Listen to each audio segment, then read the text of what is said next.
의롭다 하심을 얻는 이것이라. 아멘. 할렐루야. 우리 옆 사람하고 힘있게 한번 인사합니다. 잘 되고 있습니다.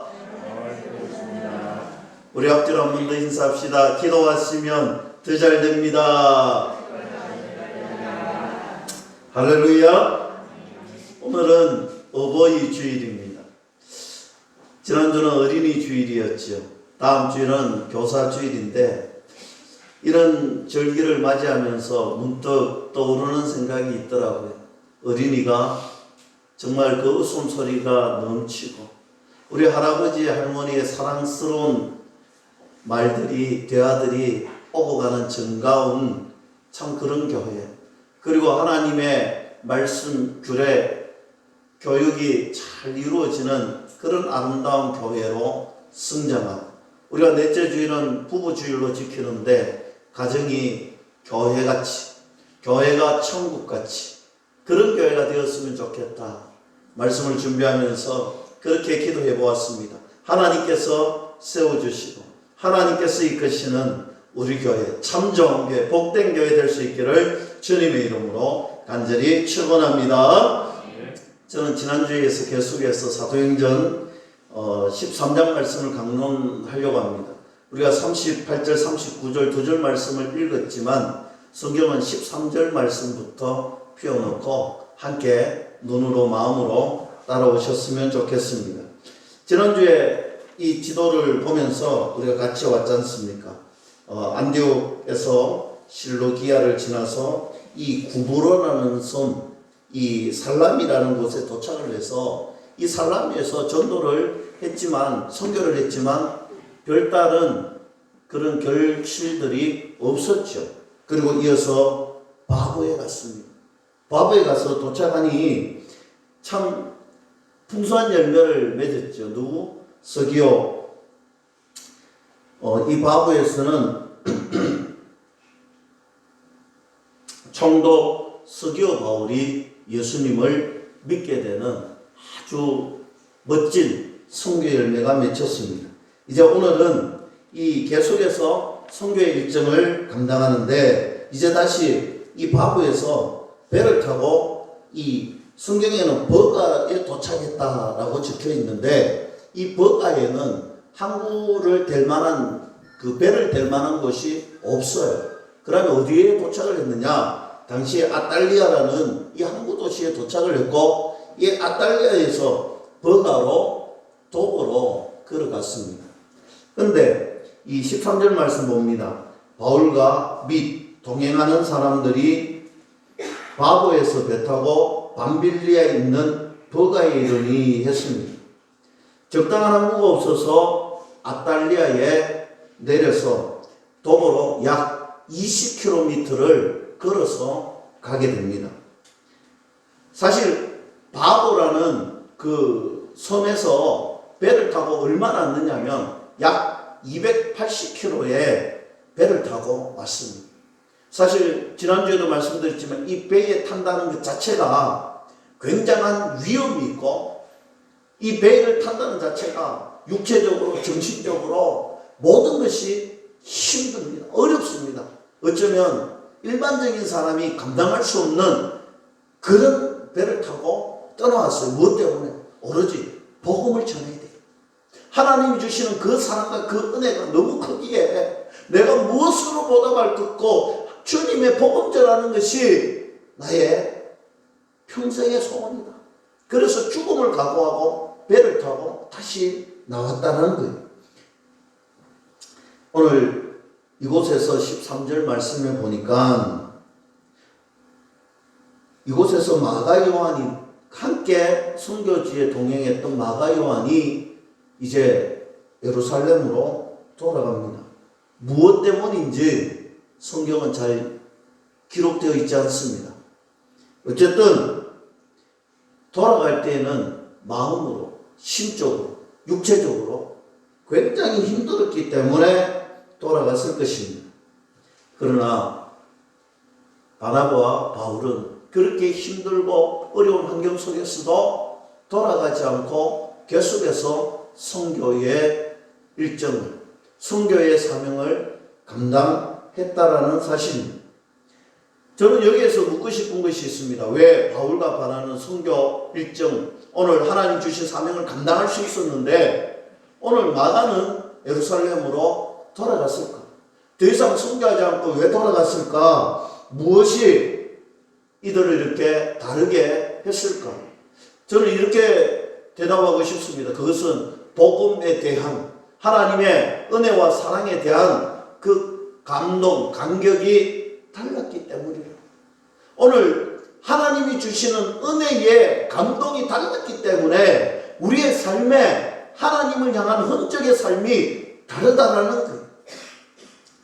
바울과 바나바 속에는 복음의 끊임없는 간격이 여기에서 후퇴하면 안 된다.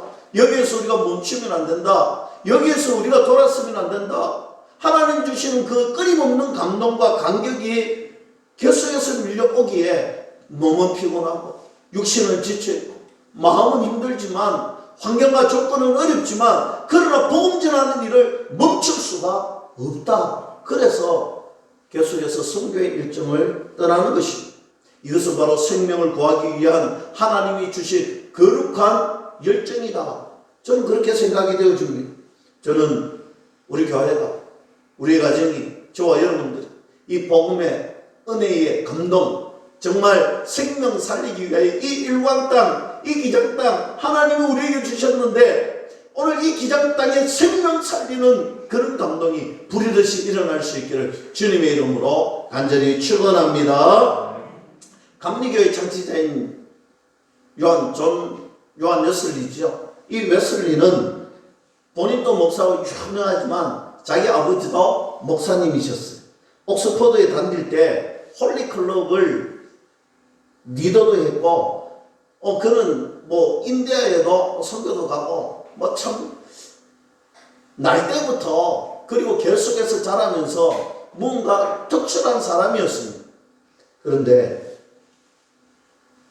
그가 고백하기를 그의 마음속에는 복음이 희미하고 없었더라고 고백을 합니다.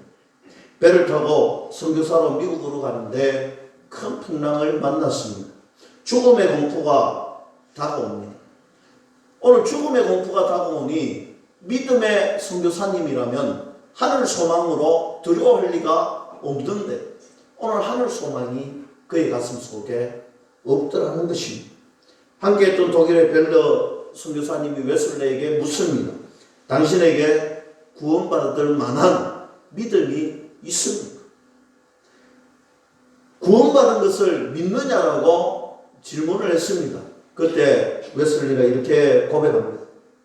내가 구원받았다는 것을 말할 수 있었으면 참 좋겠습니다. 그는 그런 나약한 믿음으로 미국에 도착하여 선교를 했지만 결국 실패하고 돌아옵니다. 1738년 5월 24일 올드 스퀘이시라는 거리에서 집회가 있었는데 이 거리의 집회에서 성령 하나님이 요한 웨슬리의 가슴을 잡아주는 거예요. 찾아오셔서 만져주시는 거예요. 뜨거운 복음을 그에게 전달했습니다. 구원의 간격이 그의 가슴 속에 달려오자 그는 그 감동, 그 간격을 가지고 동생 찰스 웨슬리에게 달려가서 이야기를 해줍니다. 나는 믿는다. 나는 제3을 믿는다. 나는 예수님을 믿는다. 그런 고백을 하는 거예요. 너무나 뜨거워서 그 사랑, 그 은혜가 너무나 뜨거워서 감격스러워서 견딜 수가 없었던 것입니다. 복음의 간격으로 그가 평생의 전도자로 살아갈 수 있었던 이유가 이 거리에서 예수 그리스도를 만나고 성령 하나님이 그 가슴을 만져주시고 뜨겁게 해주시니 주님을 만나요. 주님이 찾아오시니 가능하더라는 것입니다. 오늘 14절 말씀 봅니다. 그들은 버가에서 더 나아가 비시디아 안디옥에 이르렀다라고 이야기합니다. 저는 바울과 바나바가 오늘 이처럼 계속해서 복음을 전하는 간격이 저는 요한 웨슬리에게 임하였던 그 감동, 그 간격과 동일하다고 생각합니다. 그가 계속해서 어려움을 만나고 힘듦을 만나지만 결국 복음을 전할 수 있는 열정, 선교의 열정이 있는 것은 주님이 주시는 구원의 은혜의 간격이 더 크기 때문입니다. 신등을 뛰어넘을 수 있는 은혜가 있기 때문입니다. 오늘 본문 말씀도 그렇게 이야기합니다. 버가에서 비시디아 안독으로 떠나는 곳이 북쪽으로 160km를 가는데 이곳은 타우루스 산맥을 지나는 아주 높은 고지대입니다. 해발 1200m에 있는 그런 높은 위치의 도시였습니다. 근데 성경은 분명히 이야기하진 않지만 버가에서 아무런 또 전도에 소득이 없는, 결실이 없는, 얼마나 힘들었을까. 여러분, 우리가 전도에 보면 이럴 때 만나잖아요. 여러분, 하루, 이틀, 한 달, 1년 전도했는데, 복음 전했는데, 우리는 복음을 전했는데 사람들이 믿지 않는 거예요. 사람들이 예수님을 만나지 못하는, 그럴 때 우리가 얼마나 힘듭니까? 우리가 시간을, 물질을, 마음을, 정성을 쏟았는데 안 될 때가 있어요. 오늘 여러분, 바울과 바나바도 그랬던 것 같아요. 성경에는 이야기하지 않습니다. 오늘 밤빌레의 대표적인 도시가 버가인데 이 버가에서 아무런 결실이 없었던 거예요. 그래, 아무런 이야기를 하지 않잖아요. 왜냐하면 경유지를 삼으려고 이곳에 도착하지는 않았을 거다 말입니다. 그냥 가면 되니까. 오늘 선교의 도시에서 아무런 결실을 맺지 못하고 그는 다시 떠납니다. 비시디아 안디옥으로 갔습니다. 오늘 15절 말씀에 봅니다. 안식일 날 회당에 들어가서 율법과 선지자의 글을 읽은 후에 회당장들이 사람을 보내어 물어 이르되 형제들아, 만일 백성을 권한 말이 있거든 말하라 하였습니다. 어떤 낯선 사람이 낯선 동네 낯선 회당장에 들어왔어요. 들어와서 있는데 오늘 전후사정을 다 띄워놓고 오늘 회당장이 찾아와서 말씀을 읽고 전해달라는 거예요. 저는 이 속에 아마 사람들이 소문이 돌았을 거예요. 여러분, 바울 되기 전에 사울이었잖아요. 누구였습니까? 유대인 중에 유대인, 바리새인 중에 바리새인, 가말리엘 문화생, 최고의 지도자의 수제자였습니다. 아마 최고의 학자가 왔다라는 소문이 났을 거예요. 그래서 오늘 바울에게 오늘 말씀을 좀 전해달라고 부탁을 하는 것입니다. 그런데 오늘 여기에서 15절 하반절에 보면 권할 말, 우리에게 권할 말을 좀 해주세요 라고 했는데 이 권할 말의 원어는 헬라어의 로고스 파라클레세우스라는 단어인데 위로의 말이라는 거예요. 그러니까 다시 말씀드리면 오늘 우리 이 해당장에 유명한 오늘 사람이 가말리엘 문화생이 오셨는데 위로의 말을 우리가 듣기를 원하니 오늘 위로의 말을 좀 해주시면 좋겠습니다 했습니다.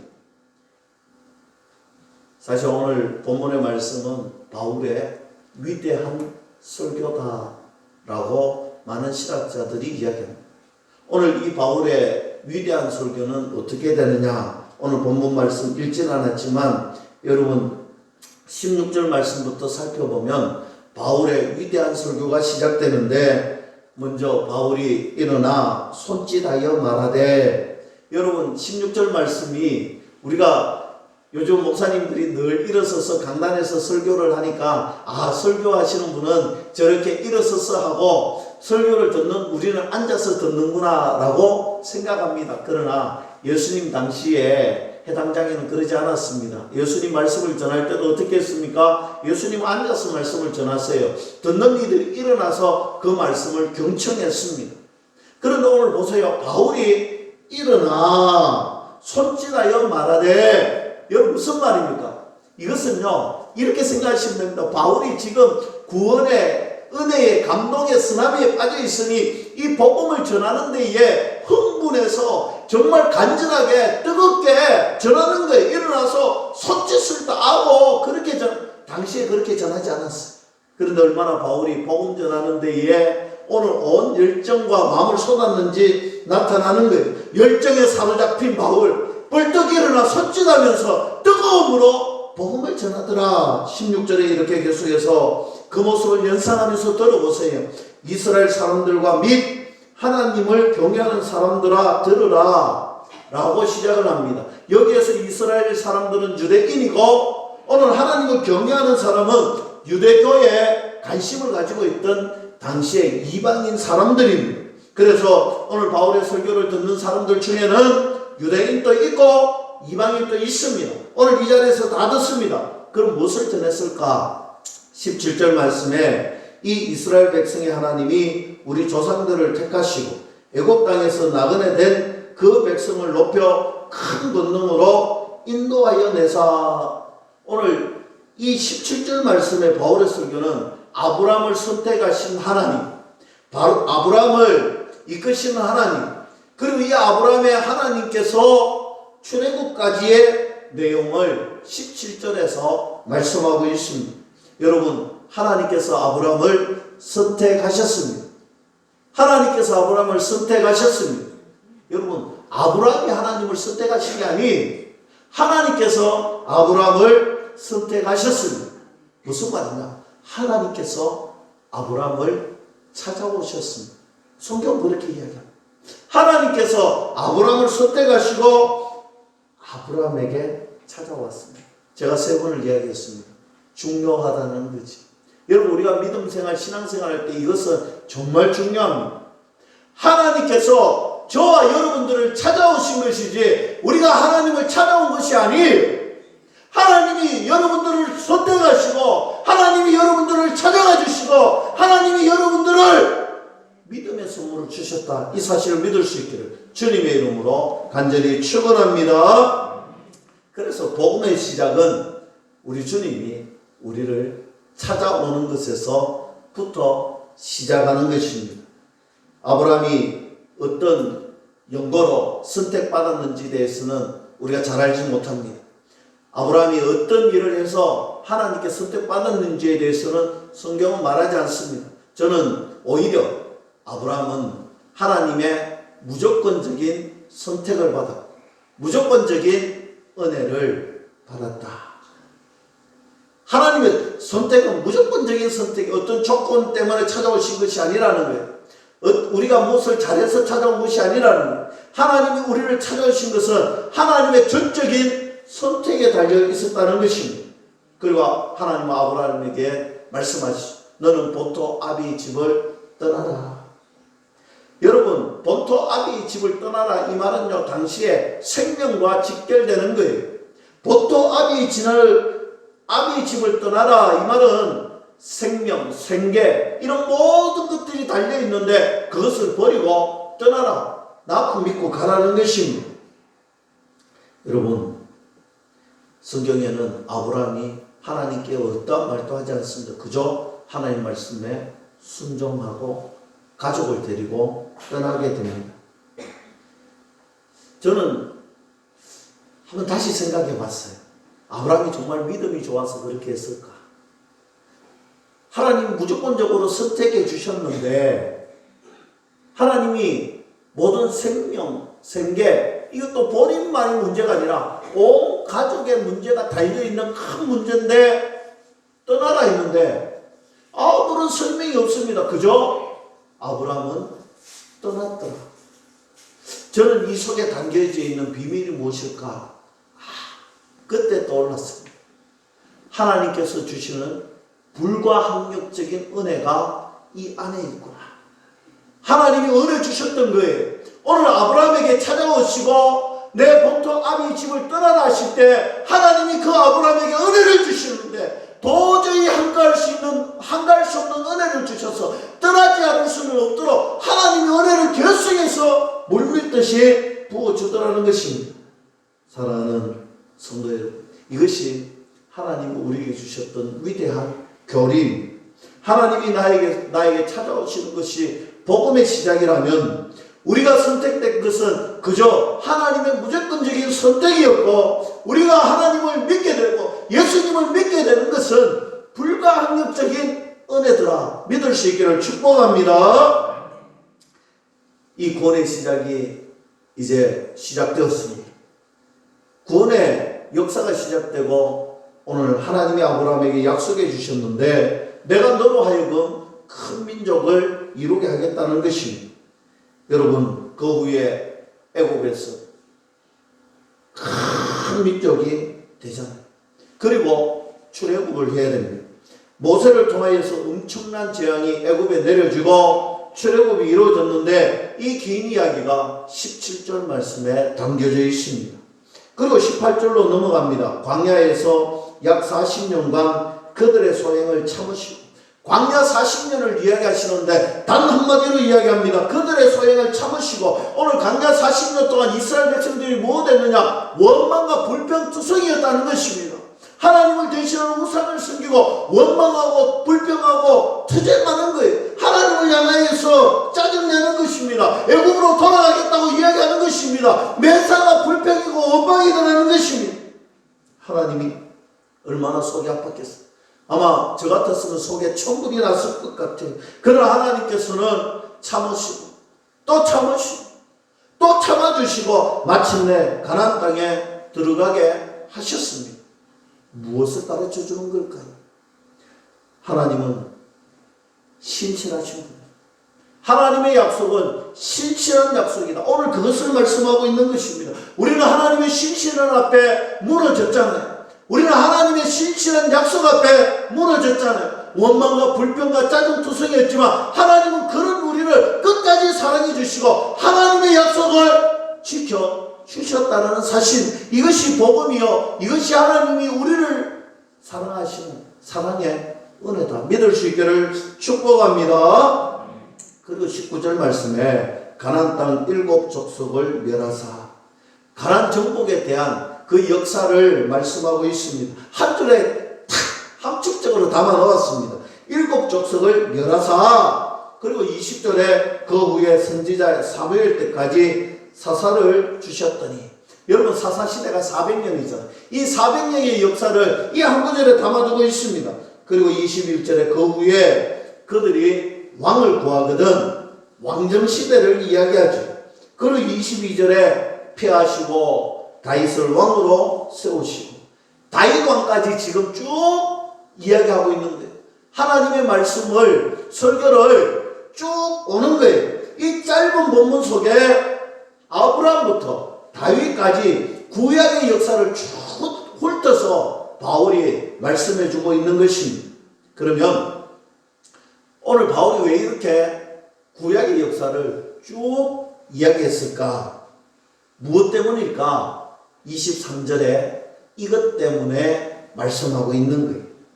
23절 말씀 봅니다.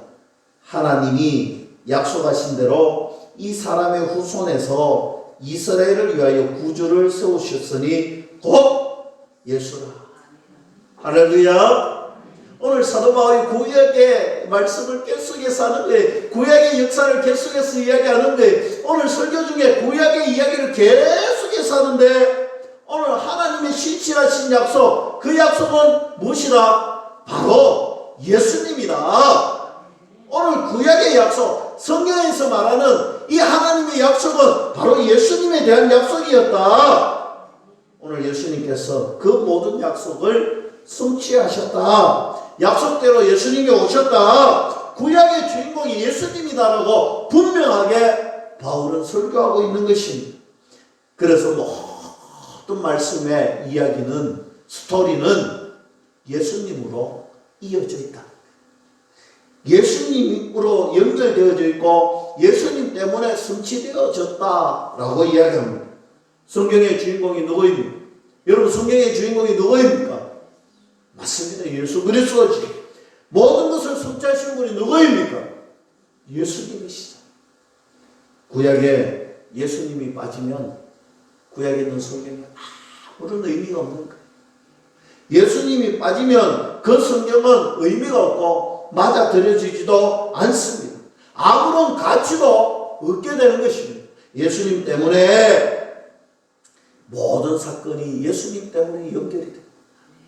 구약 성경 말씀이 예수님 때문에 모든 것이 의미가 있고 하나님의 약속이 가치가 있게 되는 것입니다.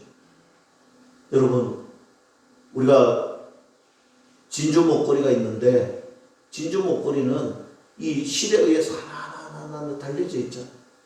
그 실이 풀어져 버리면, 엮여져 있을 때 목걸이가 되는 것이 풀어지면 아무런 의미가 없잖아요. 오늘 성경의 약속도 마찬가지입니다. 그냥 놔두면요 아무런 의미가 없습니다. 예수 그리스도를 통하여서 예수님으로 인하여서 예수님 때문에 하나하나 엮어가면 그 모든 것에 의미가 있는 것입니다. 다시 말씀드립니다. 우리의 삶에도 예수님이 없으면 의미가 있다 없다? 없다. 맞습니다. 우리의 삶에도요, 예수님이 함께 하실 때 의미가 있고, 예수님 때문에 우리의 삶이 가치가 있고, 예수님 때문에 우리가 살아갈 수 있는 힘이 되고 능력이 된다는 것입니다. 내 인생 속에 예수님이 들어오시는 그 순간부터 내 인생의 의미가 생겨버리고 큰 가치가 생겨버렸다는 것입니다. 세상 사람들은요, 우리의 삶의 가치를 돈에 둡니다. 돈의 의미를 둡니다. 물질의 의미를 둡니다. 어떤 사람은 지식의 의미를 두고 어떤 사람들은 지위의 의미를 둡니다. 여러분, 그거 헛되고 솔로몬이 이야기했죠. 모든 재물과 지식과 가치와 지위를 가졌던 솔로몬이 이야기합니다. 헛되도다.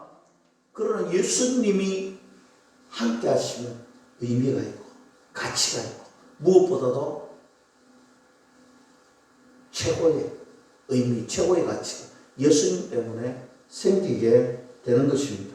그래서 저와 여러분들의 인생은 의미가 있는 인생이고 가치가 있는 인생임을 믿을 수 있기를 축복합니다. 여러분, 백지수표가 있습니다. 백지수표에 공을 몇 개 그릴 때가 가장 좋을까요? 많이 그리면 많이 그릴수록 좋겠지요. 근데 0만 많이 그리면 어떻게 되죠? 결국 0원이잖아요. 앞에 반드시 1이든 2든 3이든 숫자가 있어야 그 0이 많을수록 가치가 생기고 의미가 있습니다. 우리의 인생도 마찬가지입니다. 우리가 어떤 일을 많이 했느냐, 어떤 일을 노력했느냐, 무엇을 이루었느냐, 이것 중요합니다. 그러나 한 가지가 빠지면 모든 것이 의미가 없어집니다. 무엇이죠? 예수님.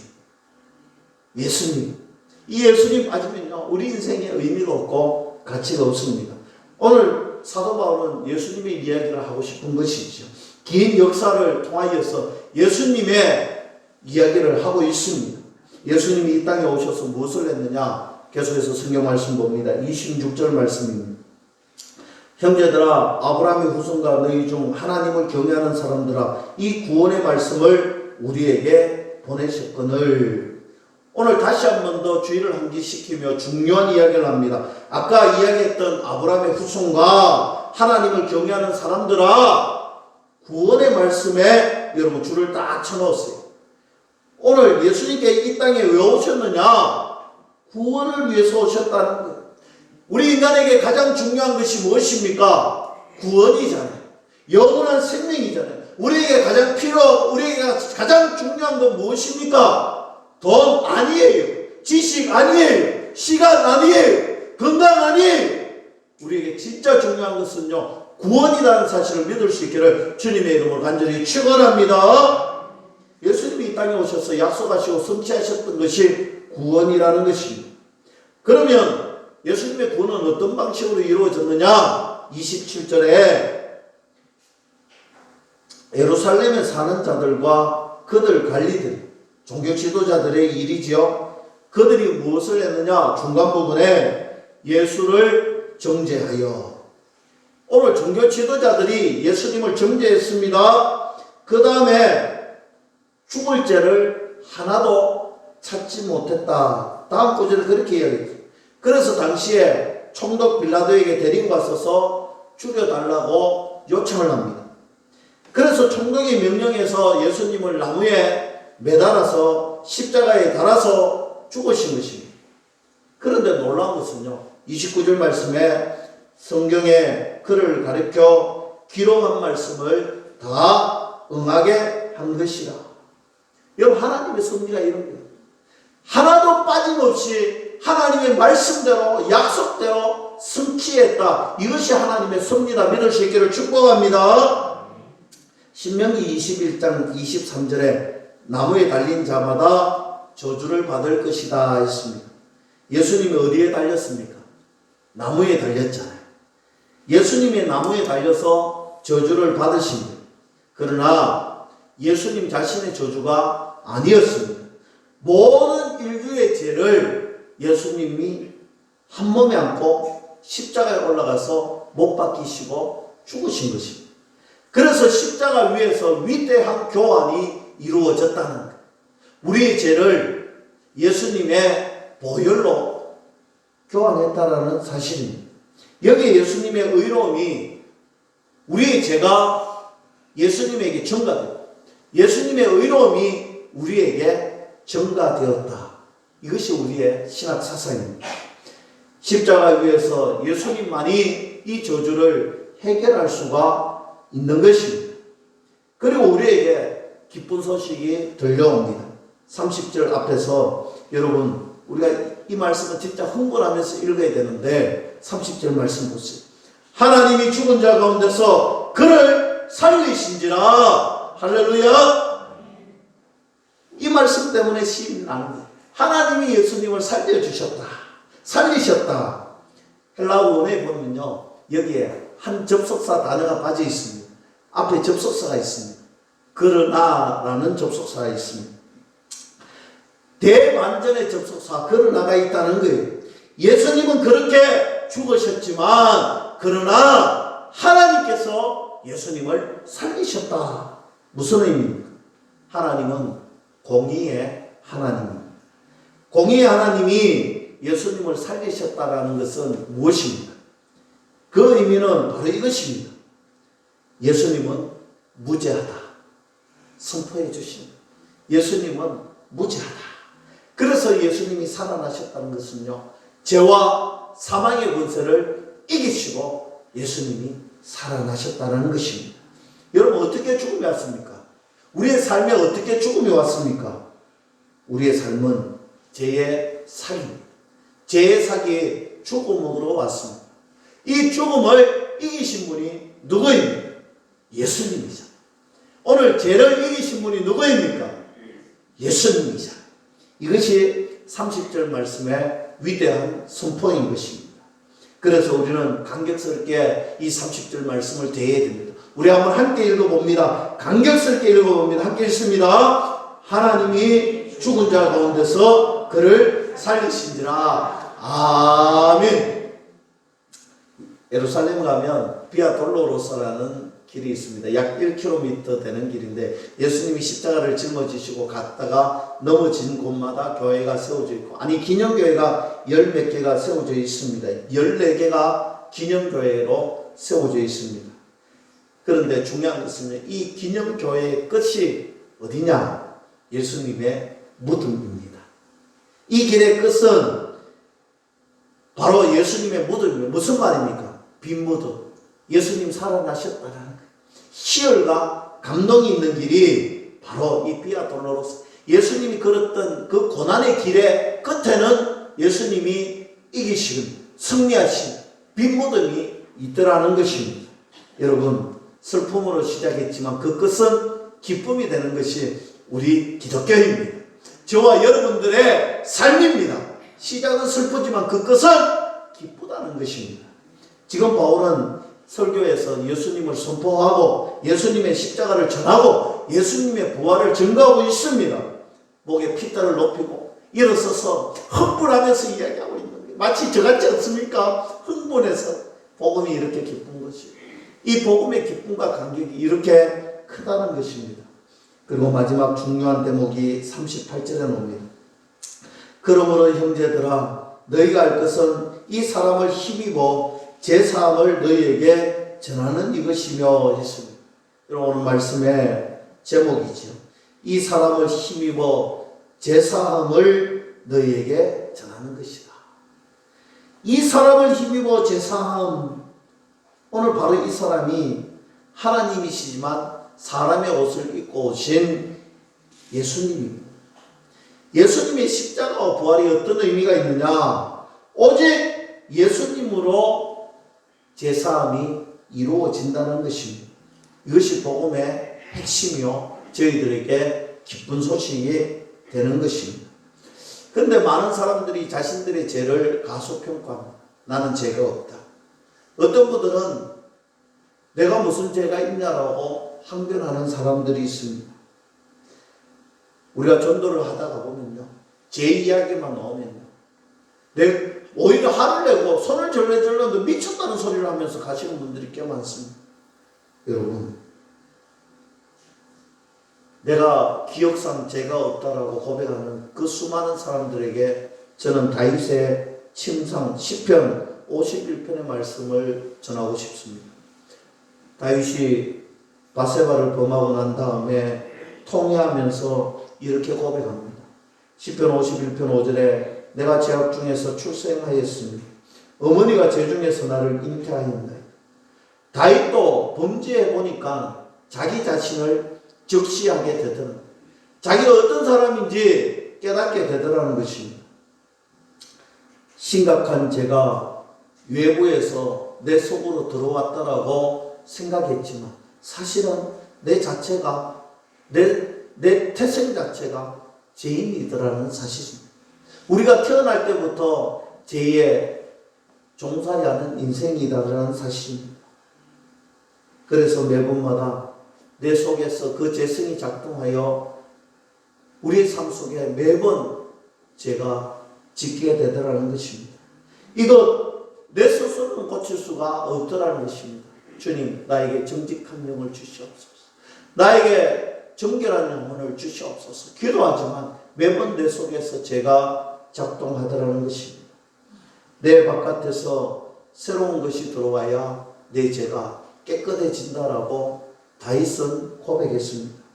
그런데 바로 이 예수 그리스도께서 우리를 찾아오시고 우리에게 의롭다 칭하여 주시고 그 보혈의 피로 제3의 은혜를 주시고 죄 문제를 해결하시고 저와 여러분들을 용서해 주셨습니다. 여러분, 예수님의 보혈의 피가 얼마나 값진 피입니까? 어떤 값으로도 매길 수 없습니다. 어떤 것으로도 이 보혈의 피를 살 수 없습니다. 그저 하나님의 불가항력적인 은혜임에 분명합니다. 예수님의 고귀한 피, 오늘 예수님을 믿으면 내 것이 된다. 오늘 예수님을 믿으면 그 보혈의 피가 내 것이 된다.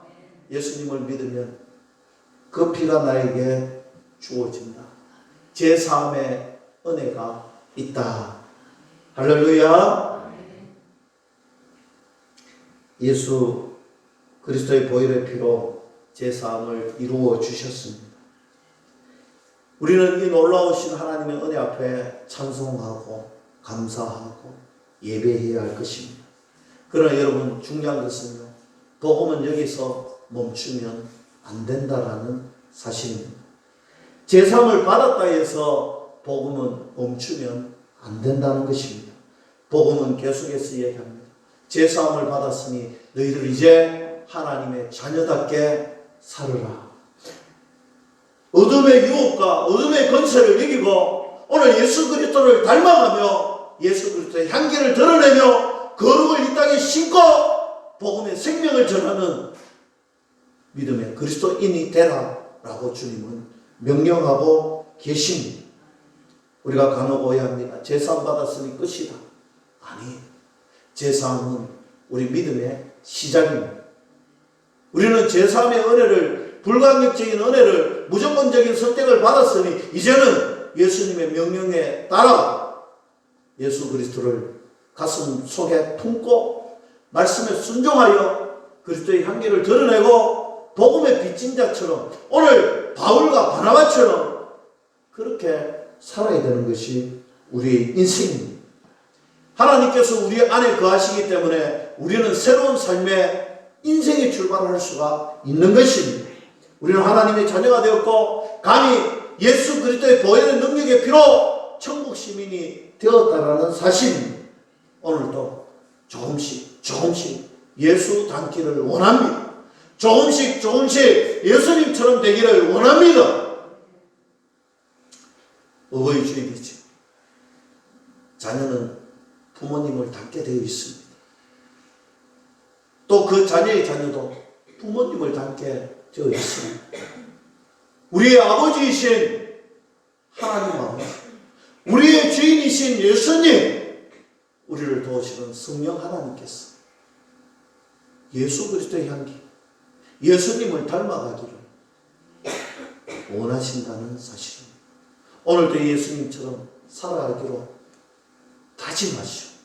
믿음으로 선포하시고 내 자신을 깨워서 도전하십시오. 이제 나는 예수님을 닮아야 돼. 나는 예수님을 닮을 수 있어. 오늘 또 담자고 결심하고 내 속에 계시는 예수님께서 예수 그리스도의 향기를 드러내실 것입니다. 모쪼록 한 해가 지나고 또 한 해가 지나고 5년이 지나고 10년이 지나고 내 평생이 지날 때에 우리의 모습이 점점 더 예수님 닮아갈 수 있기를 주님의 이름 간절히 축원합니다. 기도하겠습니다. 하나님 아버지 감사합니다.